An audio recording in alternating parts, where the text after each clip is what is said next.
베들레헴 너는 작을지라도라는 제목으로 오늘 우리에게 주시는 하나님의 말씀은 미가서 5장입니다. 미가서 5장 2절 말씀 한 절이고요. 함께 읽겠습니다. 시작. 베들레헴 에브라다야 너는 유다 족속 중에 작을지라도 이스라엘을 다스릴 자가 내게서 내게로 나올 것이라. 그의 근본은 상고의 영원에 있느니라. 아멘.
세상 사람들은 최고, 또 최대, 그리고 최상을 선호합니다.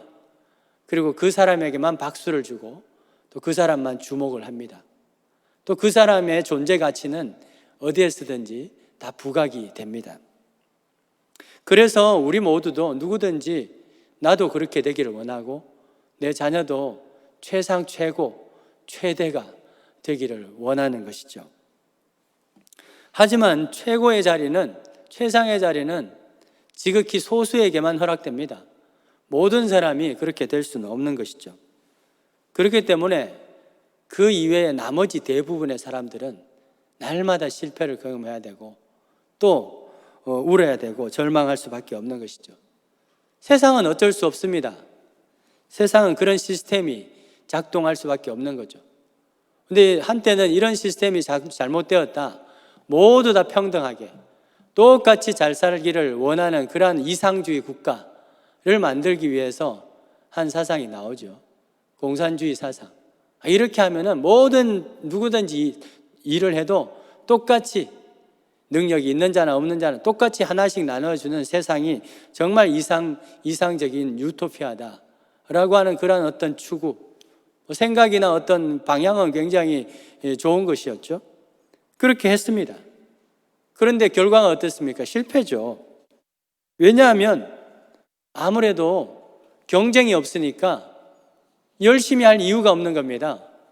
열심히 하나 적게 하나 다 똑같이 하나씩 주니까 열심히 할 이유가 없는 거죠.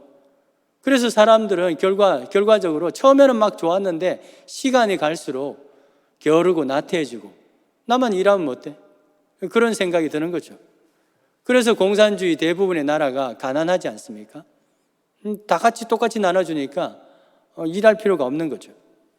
이 모든 결과가 왜 이런 결과가 났습니까? 결국 인간의 탐심과 이기심이죠.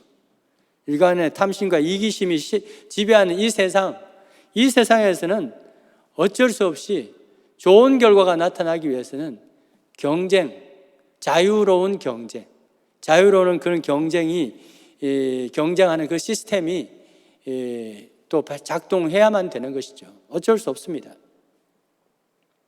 그렇다면 하나님 나라인 교회는 어떻게 하면 좋을까요? 또 우리 그리스도인의 가정은 무엇으로 또 칭찬받고 무엇으로 존중받는 그러한 가정이 되면 좋을까요?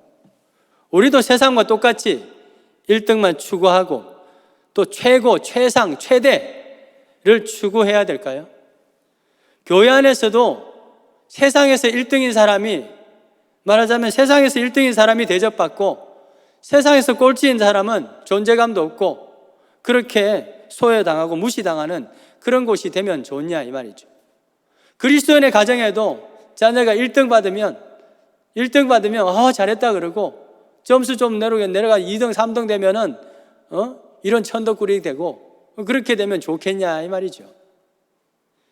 여러분, 만약 교회도 또 우리 그리스도인의 가정도 이와 똑같다고 한다면 더 이상 이 사회는 교회가 존재할 이유가 없는 것입니다. 더 이상 그런 가정은 그리스도인의 가정이라고 말할 수 없는 것이죠. 왜? 교회는 세상과 구별돼야 됩니다. 그리스도인의 가정은 다른 가정과 달라야 된다는 것이죠. 왜 그렇습니까? 이것을 위해서 예수님이 오셨기 때문에 그렇습니다.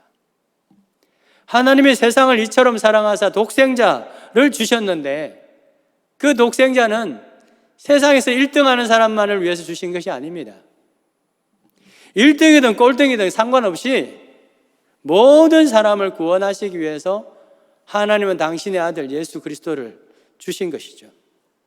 이것은 달리 말하면 아무리 세상에서 1등이라도 해도 예수님 없으면 불행한 것이고, 아무리 세상에서 꼴등이라도 해도 예수님이 있으면 그 사람 또 그 가정은, 그 교회는 행복할 수 있다는 것이죠. 아무리 교회가 커도 그 안에 예수 없으면 불행한 교회고, 아무리 작은 교회도 그 안에 예수를 충만하면 그 교회는 위대한 교회가 될 수 있는 것입니다.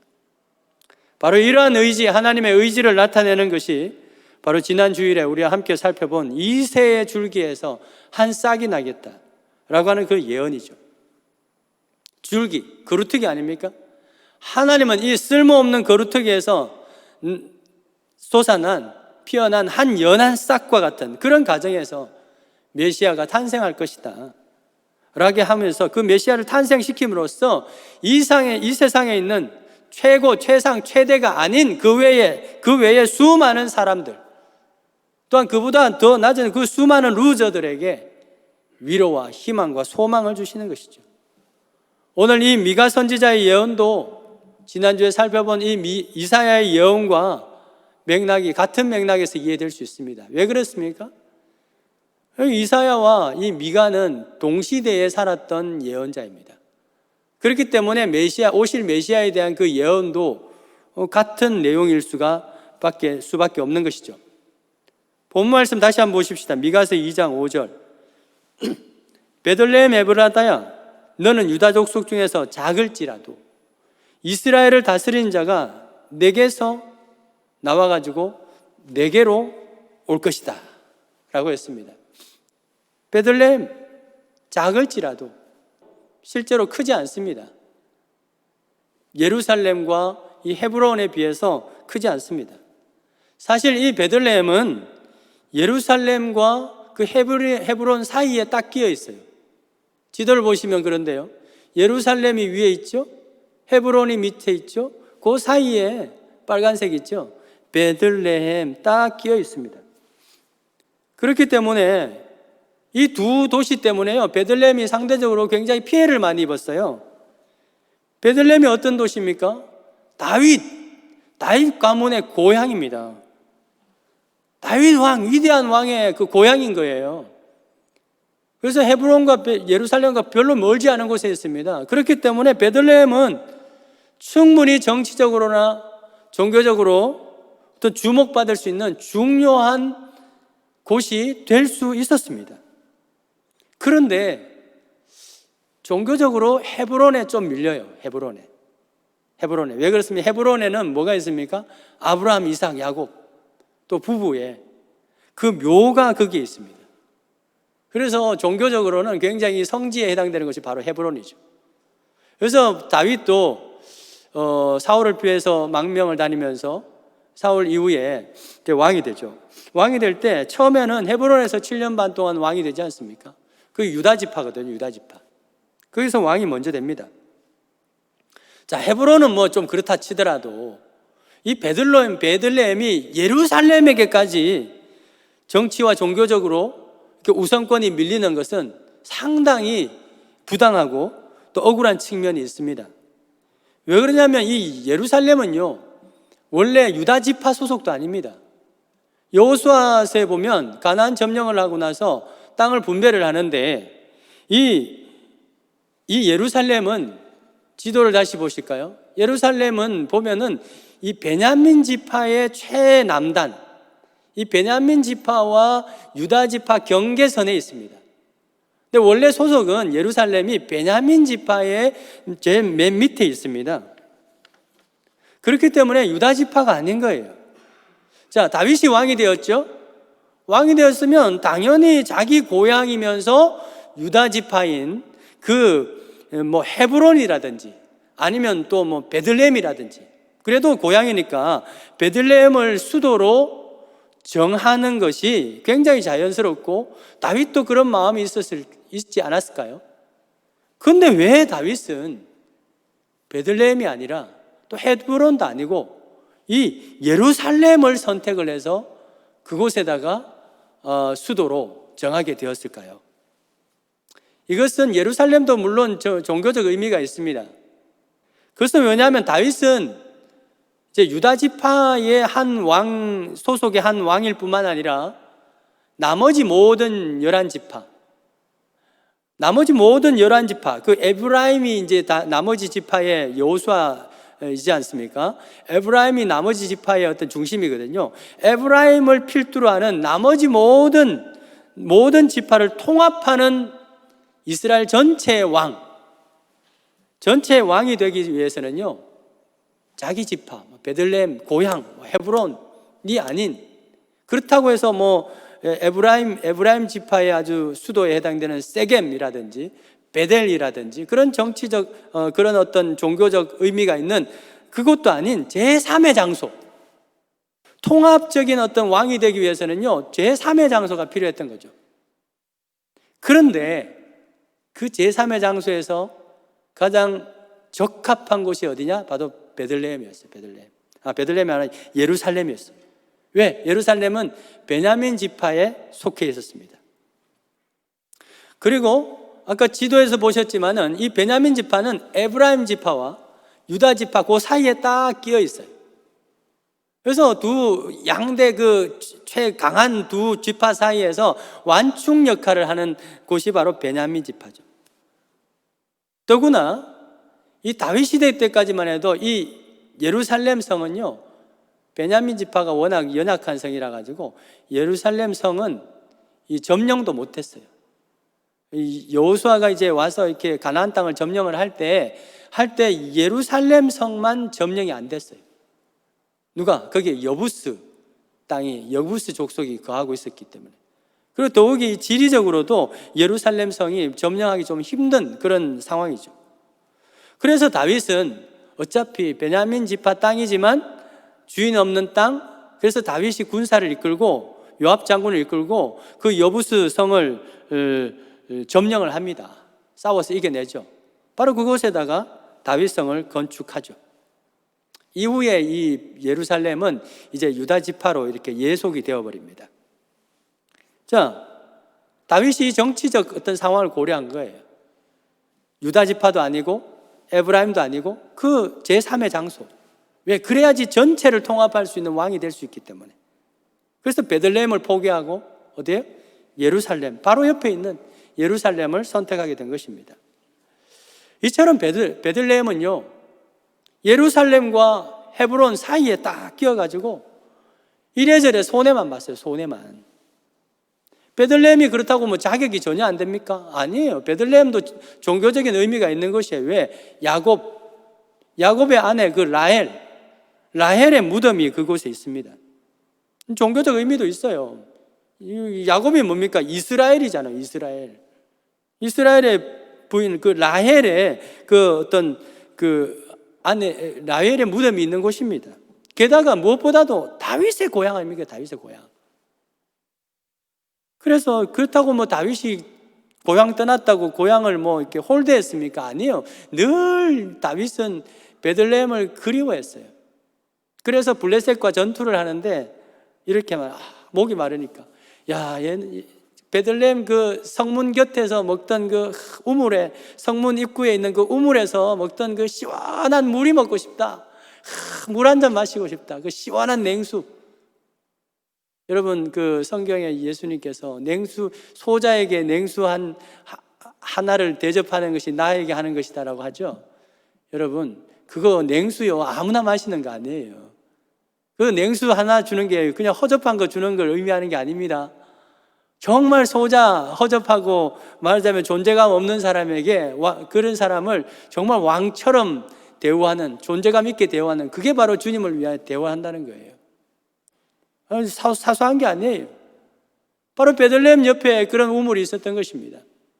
그런데 다윗은 눈치 다른 지파들 눈치, 자꾸 베들레헴 가면은 저봐 베들레헴만 좋아한다고, 자기 고향만 좋아한다고, 그럴까봐 가지도 못하고 그만 그리워하고 있는 거죠. 여러분, 그래서요, 이 베들레헴은 헤브론과 예루살렘에 비해서 굉장히 상대적으로 홀대받았어요. 좀 소홀됐어요. 발전도 못하고. 그래서 그 당시 예수님 당시 보세요. 사회적으로 천대받고 존재감 없고 또 무시당하던 그 목동들이나 사는 곳, 그게 바로 베들레헴이 돼버린 거예요.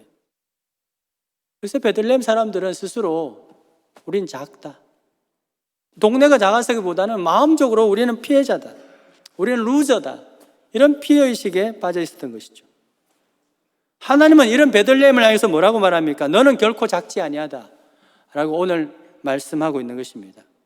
오늘 본문에서 베들레헴 에브라다야, 너는 유다 족속 중에서 작을지라도 라고 기록하고 있습니다. 작을지라도. 이것은 지리적으로, 물리적으로는, 사이즈로는 진짜로 작다는 거예요. 그럼에도 불구하고 너의 그 가치와 그 존재는, 그 중요도는 아주 커질 것이다, 중요할 것이다. 그 존재의 그 가치는 굉장히 중요하다라고 하는 것을 암시하는, 그렇게 될 것이라고 하는 예언하는 그런 말씀을 하고 있습니다. 바로 이 예언의 말씀을 마태복음 2장 6절에 이 말씀을 이렇게 해석을 해서 인용을 하는데요. 유대 땅 베들레헴아, 너는 유대 고을 중에서 가장 작지 아니하다. 미가세는 작을지라도 라고 되어 있는데요, 이 마태복음에는 이렇게 해석하고 인용을 한 거예요. 안 작다라고 하는 거예요. 안 작다.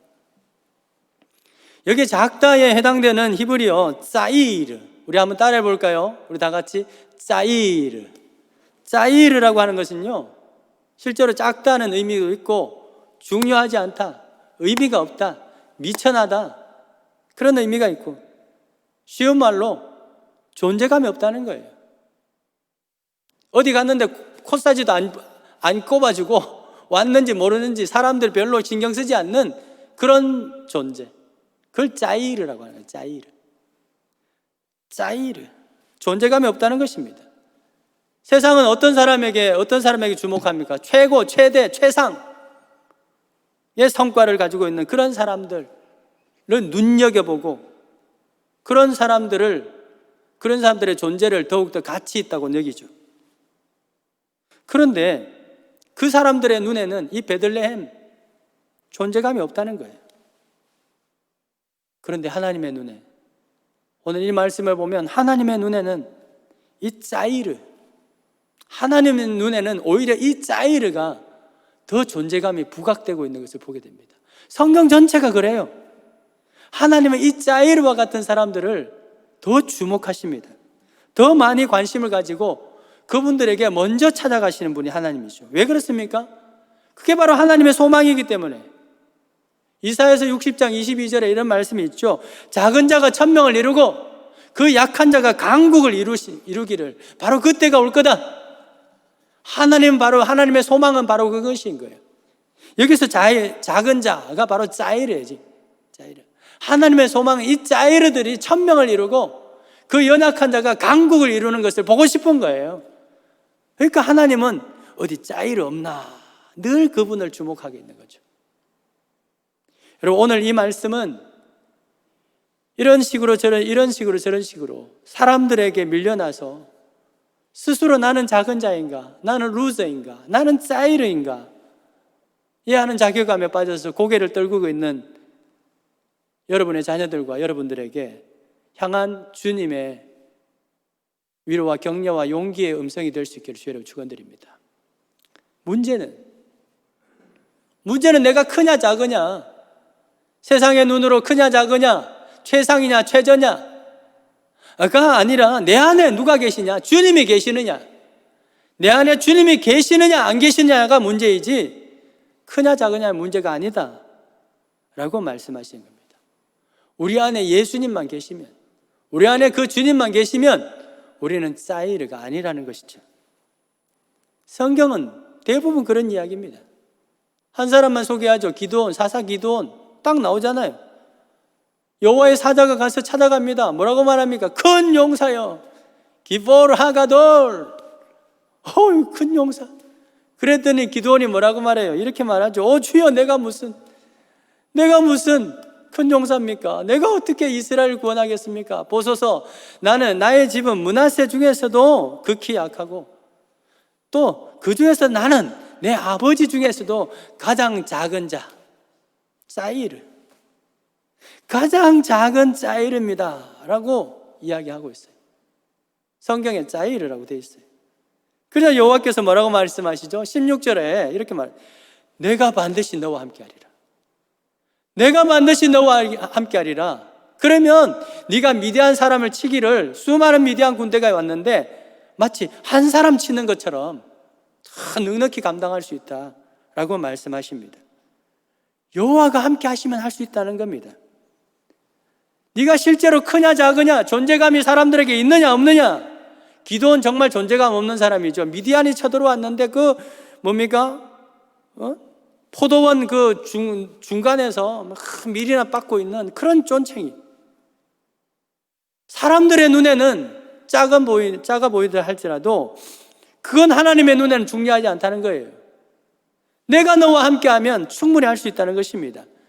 내 눈에는 네가 가장 큰 용사고, 내가 너와 함께하면 못할 것이 없다는 것입니다. 사랑하는 여러분, 믿는 자에게는 능히 하지 못할 일이 없다라고 말씀하신 그 주님이, 그 예수님이 세상 끝날까지 저와 여러분들과 함께, 우리 자녀들과 함께 하시는 줄 믿으시기 바랍니다.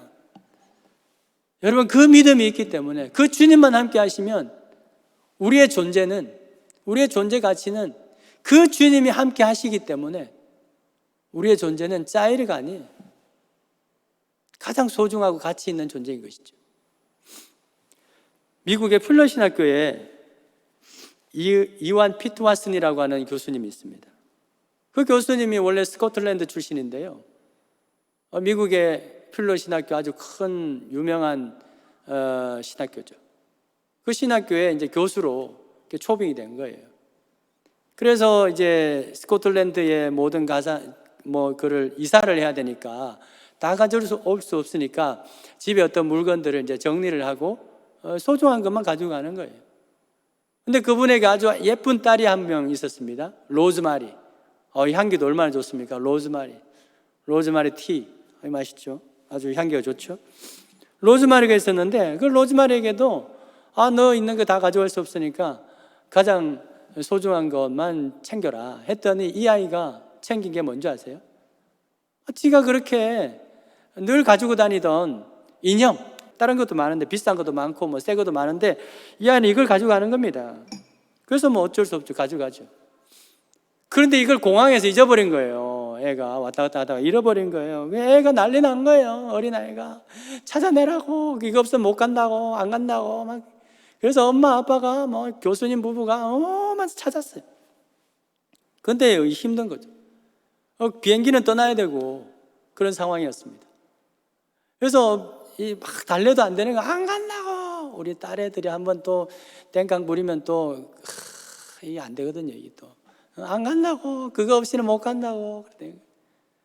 그래서 이 부부는 안 되겠다, 이 비행기 보내고 다음 비행기 타야 되겠다라고까지 결정을 냈는데 하여튼 우여곡절게 그 인형을 찾았어요. 그랬더니 아이가 뭐 만년의 미소를 띄고 하면서 평안을 되찾게 되는 것입니다. 인형 그 자체로는 너무나도 하찮은 물건이지만 로즈마리, 이 딸의 눈에는 너무나도 소중하고 또 사랑스러운 그런 물건이었던 것이죠.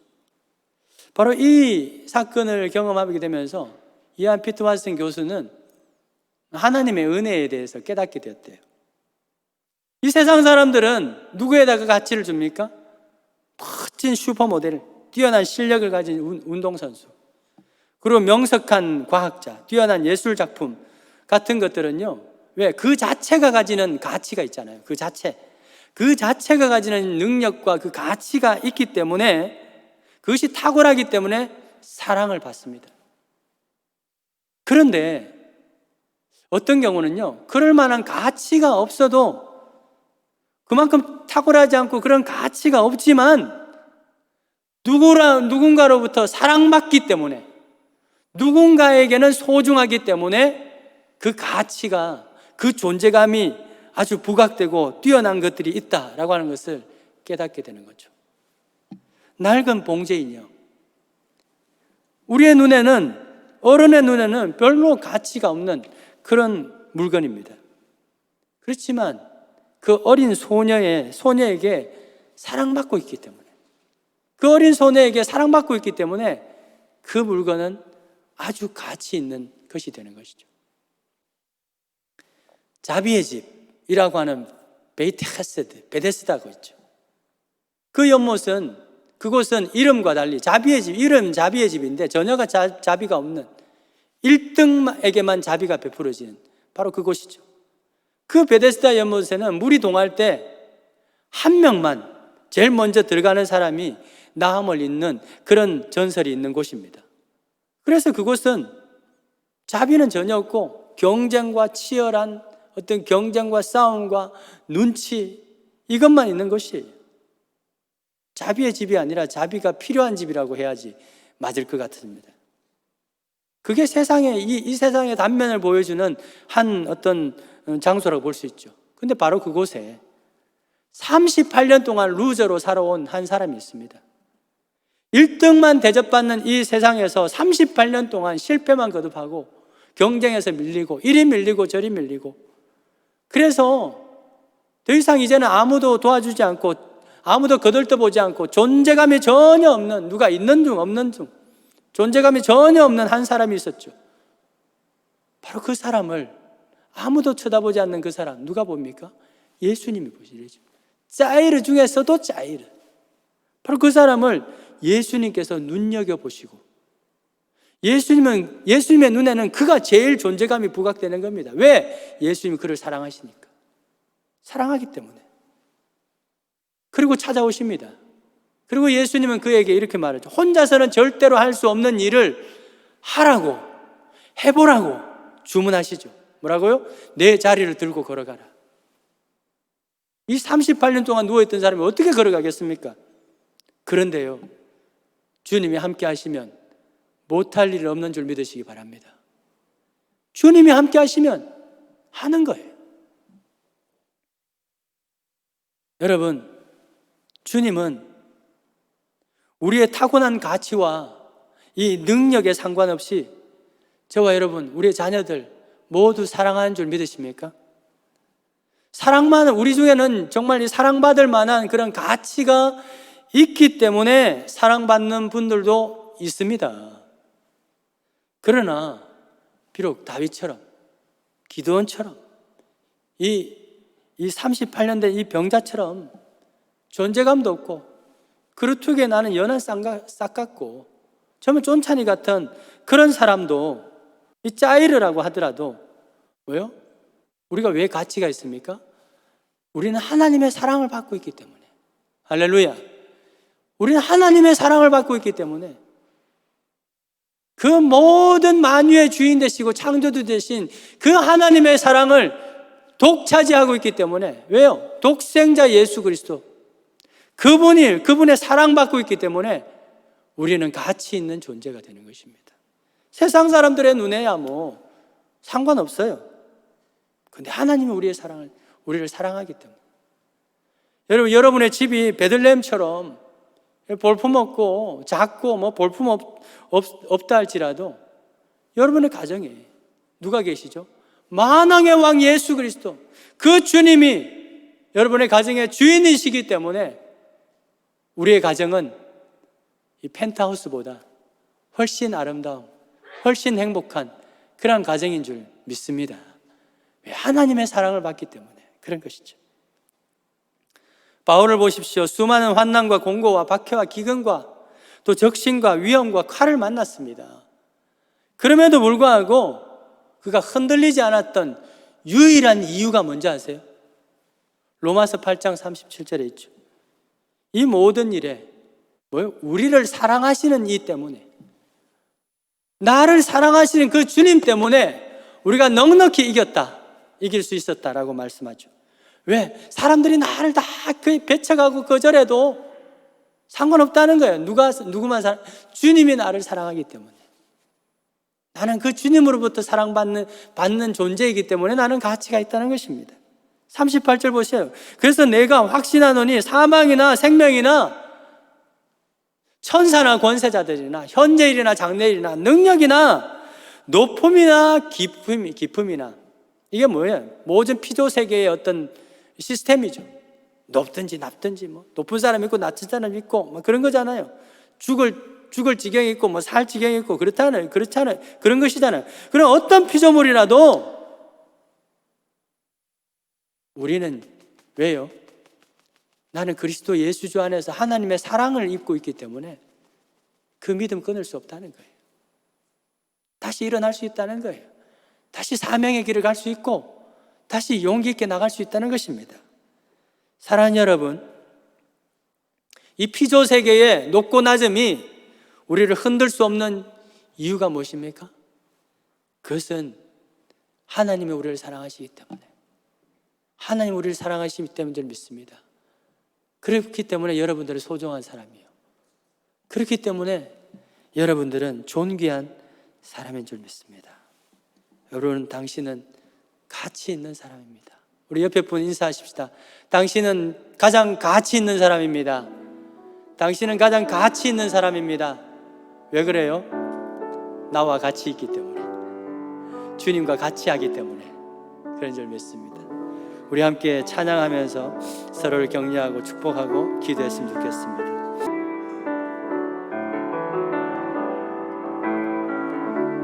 당신은 소중한 사람, 당신은 존귀한 사람. 이 세상에 하나뿐인 당신은 내게 너무나도 소중한, 우리 당신은 소중한 사람, 당신은 소중한 사람, 당신은 존귀한 사람. 당신은 존귀한 사람, 이 세상에 하나뿐인 당신은 내게 너무나도 소중한 사람. 그런 당신을 사랑합니다. 그런 당신을 사랑해요. 그런 당신을 축복해요. 사랑받기에 합당한 당신을 주의 이름으로 사랑하. 당신은 하나님의 언약 안에, 당신은 하나님의 언약 안에 있는 축복의 통로. 우리 온 가족들을 함께 축복하십시다. 당신을 통하여 열방이 주께 돌아오게 되리. 당신은 하나님의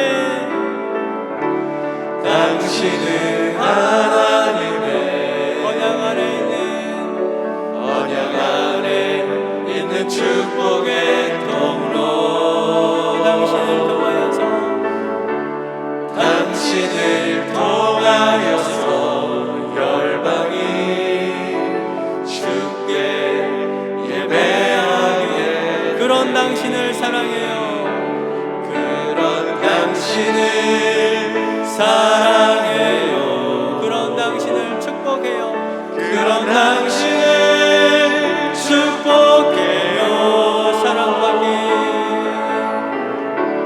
사랑받기에 합당한 당신을 주의 이름으로 사랑합니다. 우리 함께 기도하실까요? 우리 가족들을 함께 손을 잡고 기도하십시다.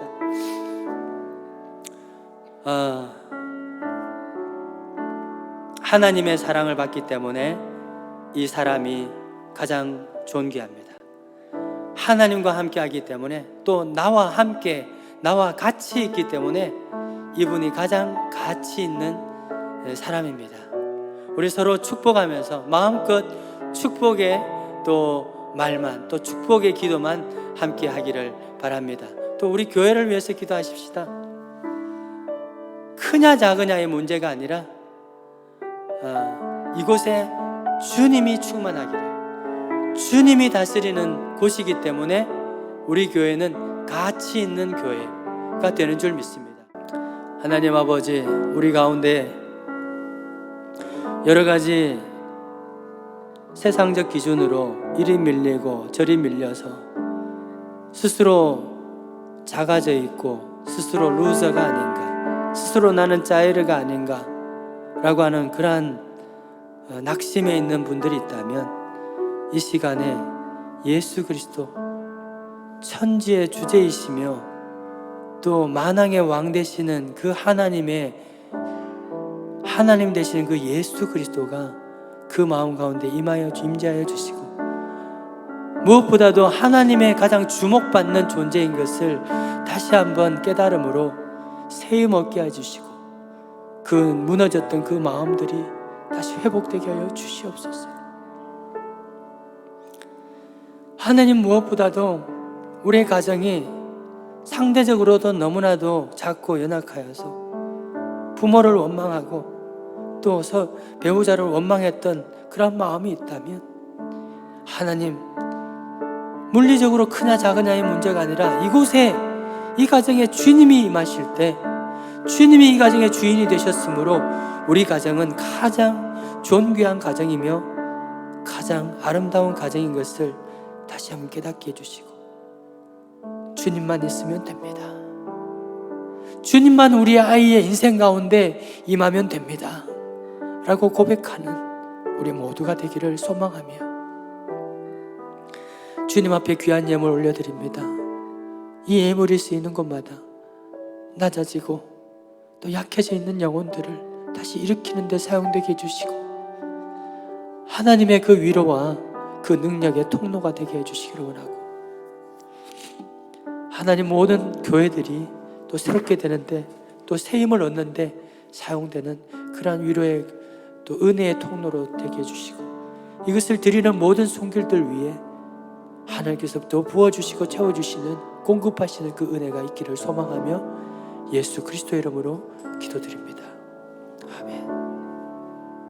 세상적으로 봤을 때 너무나도 연약하고 작고 존재감이 없는 우리를 위로하시고 우리를 구속하기 위하여 우리의 지금 상황보다 더 작고 비천한 베들레헴에서 그 말구에서 탄생하신 또 십자가에 죽으시기까지 모든 모욕을 참으신 우리 주 예수 그리스도의 은혜와 그 외아들을 우리를 사랑하시기 때문에 당신의 모든 것을 우리에게 주신 그 하나님 아버지의 그 한없으신 사랑과 지금도 우리 안에 내재하시면서 끊임없이 사랑한다 확인시켜 주시며 또 우리 같이 있다고 말씀해 주시는 우리와 늘 세상 끝까지 함께 하시는 보혜사 성령님의 그 은혜와 위로와 그 충만하심이 우리 모든 성도들 머리와 그 자녀 위에 일터 위에 세계선교 그 현장 가운데 지금도 이리 밀리고 저리 밀리는 상황 가운데서 낭망해 있는 우리 영혼들에게 영원토록 함께 있을지어다.